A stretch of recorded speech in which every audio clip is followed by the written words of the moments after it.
अस्सलामुअलैकुम। आज का जो हमारा टॉपिक है वो है कॉन्स्टिपेशन, काजेज़ ऑफ कॉन्स्टिपेशन और drug use for the treatment of constipation. तो सबसे पहले हमारे पास आता है कि कॉन्स्टिपेशन होती क्या है। Constipation is a condition in which stool become hard, dry and difficult to pass from GIT tracts. हमारे पास कॉन्स्टिपेशन एक ऐसी कंडीशन है, ऐसी डिजीज़ है जिसमें जो स्टूल हमारा है वो हार्ड हो जाता है, ड्राई, और उसका जो पैसेज है फ्रॉम जीआईटी ट्रैक्स वो डिफ़िकल्ट हो जाता है। क्यों डिफ़िकल्ट हो जाता है कि जो हमारे पास बाइल मूवमेंट है या पेरिस्टालसिस मूवमेंट है, या तो वो होती नहीं है। जो हमारे पास बाइल मूवमेंट है या तो वो हो ही नहीं रही, अगर हो रही है तो वो बहुत कम मिकदार में हो रही है। जो पेरिस्टालसिस मूवमेंट है वो लेस हो रही है। काजेज़ ऑफ कॉन्स्टिपेशन में हमारे पास नॉट ड्रिंकिंग इनफ फ्लूइड्स। जब हम इनटेक ऑफ फ्लूइड, वाटर या कोई भी और फ्लूइड जो है उसकी इनटेक कम करेंगे, उस वजह से भी हमारे पास जो स्टूल है वो हार्ड हो सकता है, ड्राई हो सकता है। अगर वो हार्ड और ड्राई होगा तो उसका passage of from GIT tracts वो मुश्किल होगा, जिस वजह से हमें कॉन्स्टिपेशन हो सकती है।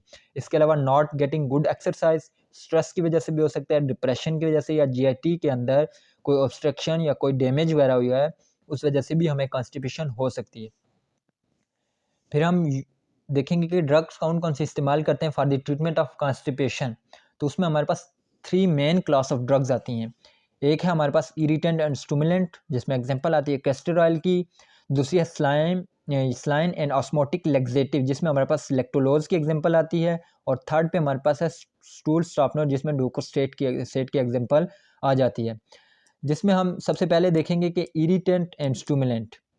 इसमें हमारे पास एग्जांपल आ जाती है ड्रग्स की कैस्टर ऑयल। कैस्टर ऑयल हमारे पास जो इंटेस्टाइनल मोटेलिटी है उसको बढ़ाता है।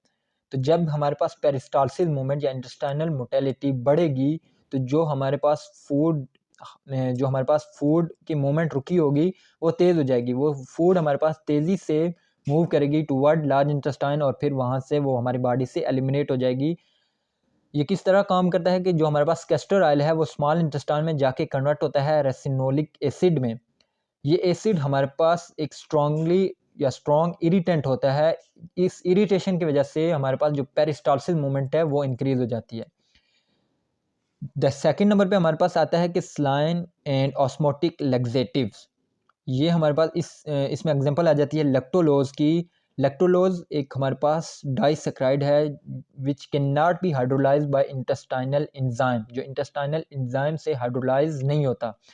ये क्या करता है कि अब्जॉर्ब करता है water from the blood which soft the hard food. ये अब्जॉर्प्शन करवाता है वाटर की, ताकि जो फूड हार्ड हुई है वो सॉफ्ट हो जाए। और सेकंड नंबर पे ये इंक्रीज करवाता है ऑस्मोटिक प्रेशर, जिसकी वजह से जो फूड होती है वो पास करती है रैपिडली टुवर्ड लार्ज इंटेस्टाइन, और वहाँ से फिर वो हमारी बॉडी से एलिमिनेट हो जाती है। थर्ड पे हमारे पास आते हैं स्टूल सॉफ्टनर। डुकोसेट की एग्जांपल आती है। इसमें हमारे पास ये एक प्रोफाइलैक्सिस ट्रीटमेंट है। ये हम जो कॉन्स्टिपेशन है, अगर फॉर एग्जांपल किसी पेशेंट को लॉन्ग टर्म कॉन्स्टिपेशन है तो उसको प्रिवेंट करने के लिए उसको हम कॉन्स्टिपेशन से पहले ही प्रोफाइलैक्सिस फॉर्म में ही उसे हम डुकोसेट देंगे, ताकि उसे फ्यूचर में जो कॉन्स्टिपेशन के चांसेस हैं वो कम होंगे। डुकोसेट इस तरह से काम करता है कि वो हमारे पास जो हार्ड स्टूल है उसको सॉफ्ट करता है by increasing the amount of water. Water की कंसंट्रेशन को इंक्रीज करवाता है ताकि जो हमारे पास फूड हार्ड हुई है वो सॉफ्ट हो जाए और इजीली पास आउट हो जाए। तो ये हमारे पास जो डुकोसेट है ये फूड को हार्ड होने से बचाता है, मीन ज़्यादा से ज़्यादा वाटर को अब्जॉर्ब करवाता है ताकि जो हमारे पास फूड है वो हार्ड में ना कन्वर्ट हो। इसीलिए हम इसको प्रोफाइलैक्सिस देते हैं कि वो फूड की हार्डनेस को वो नहीं होने देता, फूड को हार्ड होने से बचाता है। सेकंड हमारे पास एक मेन पॉइंट आता है कि जो हम डुकोसेट या फिर हमारे पास लेक्टोलोज है उसको मिनरल ऑयल के साथ इंटेक नहीं कर सकते। मीन कि हम कहेंगे हम तीनों मेडिसिन को एक ही टाइम पे इंटेक करें ताकि इफेक्ट ग्रेटर आए।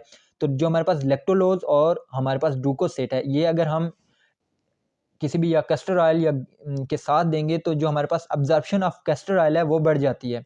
वैसे अगर नॉर्मली देखें तो हमारे पास कैस्टर ऑयल ब्लड में बहुत कम अब्जॉर्ब होता है, लेकिन जब इनके साथ देंगे तो हमारी जो कैस्टर ऑयल की अब्जॉर्प्शन है वो ज़्यादा हो जाएगी। तो जब कैस्टर ऑयल की अब्जॉर्प्शन ज़्यादा होगी वो एसिड में कन्वर्ट होता है, तो जो हमारे पास उसके साइड इफ़ेक्ट जो एडवर्स इफ़ेक्ट हैं वो बढ़ जाते हैं। तो इसलिए जो हमारे पास डुकोसेट या फिर लैक्टोलोज है उसका इंटेक कैस्टर ऑयल के साथ नहीं करते। ये हमारे पास आज का टॉपिक था कि कॉन्स्टिपेशन, काजेज ऑफ कॉन्स्टिपेशन और drug use for the treatment of constipation. Hopes कि आपको समझ आ गई होगी। Thanks for watching.